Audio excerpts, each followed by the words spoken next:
Бұл енді мені өте бұрыннан білетін адам болғандықтан кейін қазір оған өте бір қызықты сұрақтар қоятын боламын. Дайын болсаңыздар, кеттік ал.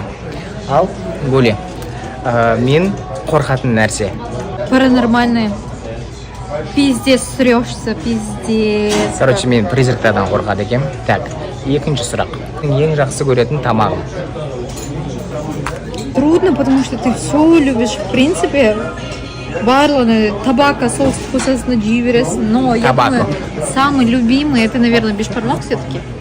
Хорошо. Бешбармак, манты, лагман, короче. Хорошо. Все жирное он очень сильно любит. Так, маған қандай қыздар ұнайды? Үлкендеу, милфалау. Неге? Неге? Сен пиздец маған сұрақ қоймайын жасың? Негізі ондай Мен емес. сен сұрақ қойдың, мен ответ қайтардым. Дальше кеттік. Мен не нәрсені жек көрем? Тебе не нравится, когда скучно, тебе не нравится, когда у тебя в течение дня нету каких-либо интересных эмоций.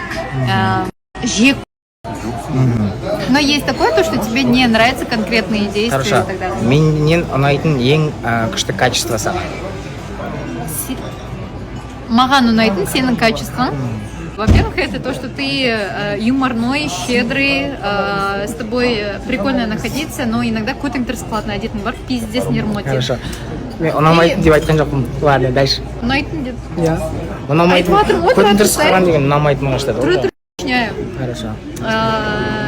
Ұнайтын тағы да то, что ты, по идее, мейірімдісің, бірақ көбінесе көрсеткің келмейді. Хорошо.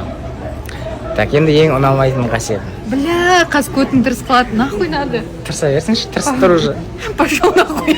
Тырсып тұр, айта бер. Көріп тұрма, сол үшін айтып тұр. Бер.